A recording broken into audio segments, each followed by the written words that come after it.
Hello everyone, আসসালামু আলাইকুম। আমি সাদিয়া জাহান। আজকের আয়োজনে আপনাদের সবাইকে স্বাগত জানাচ্ছি। আশা করি আপনারা সবাই ভালো আছেন। আজকে আমি তৈরি করব মুরগির কলিজা ভুনা। আশা করি ভিডিওটি শেষ পর্যন্ত দেখবেন এবং আমাকে অবশ্যই জানাবেন ভিডিওটি কেমন লাগলো।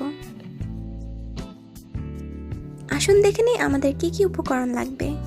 মশলা হিসেবে আমাদের যা যা লাগবে তা হচ্ছে 1 চামচ ধনিয়া গুঁড়ো, 1 চামচ মরিচ গুঁড়ো, অর্ধেক চামচ লবণ, 1 চামচ হলুদ গুঁড়ো, 1 চামচ জিরা গুঁড়ো, 1 চামচ আদা ও রসুন বাটা এবং একটি তেজপাতা, 2টি এলাচ এবং একটি দারচিনি। তারপর আমি নিয়ে নিয়েছি মুরগির 8টি কলিজা।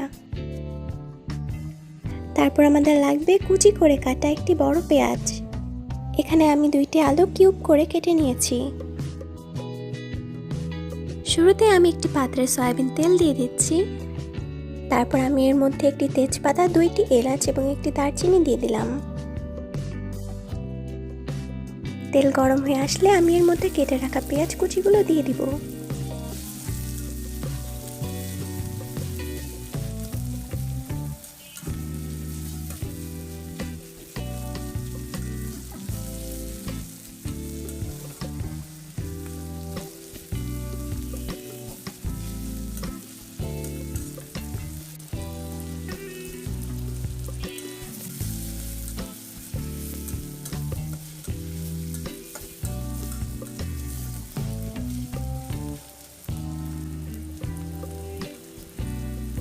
পেঁয়াজগুলো হালকা বাদামি হয়ে আসলে আমি এর মধ্যে একে একে সব মশলাগুলো দিয়ে দিলাম।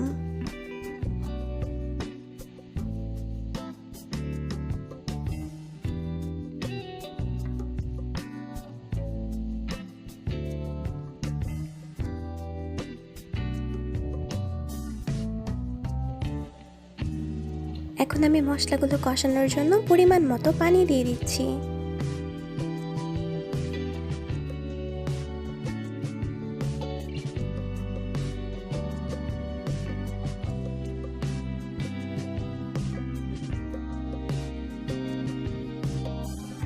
মশলার উপরে যখন তেল চলে আসবে তখন আমি এর মধ্যে কেটে রাখা আলুগুলো দিয়ে দিচ্ছি।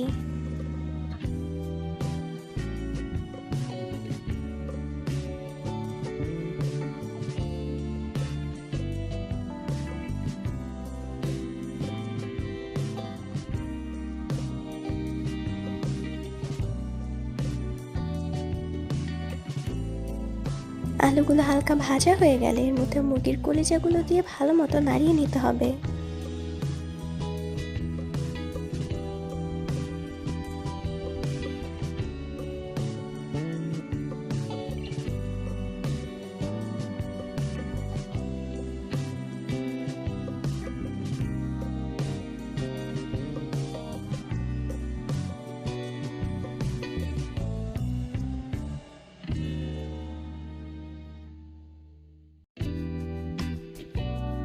এখন আমি কলিজাগুলো সেদ্ধ করার জন্য 1 কাপের মতো পানি দিয়ে দিচ্ছি।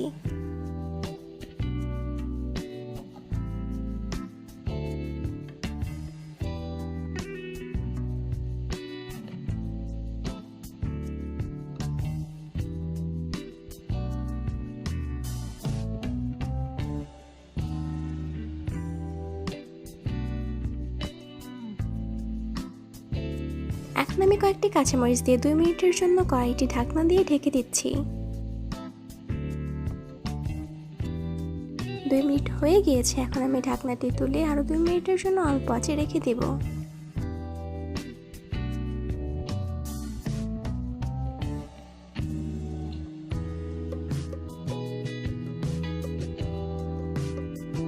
সবশেষে আমি ভাজা জিরা গুঁড়ো দিয়ে নাড়িয়ে নিচ্ছি।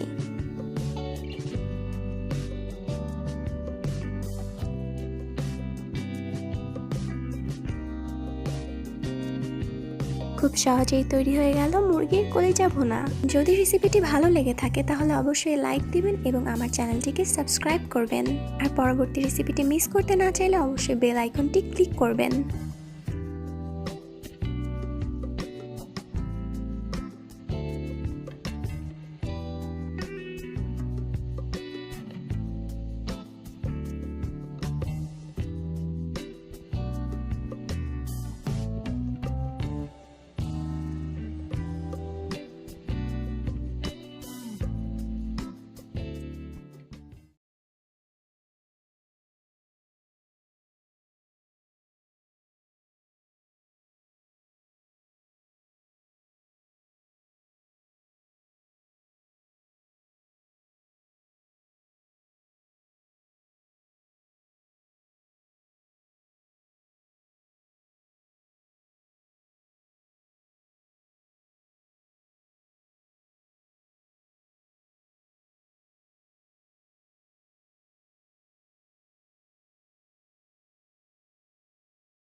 এখন আমি কলিজাগুলো সেদ্ধ করার জন্য 1 কাপের মতো পানি দিয়ে দিচ্ছি।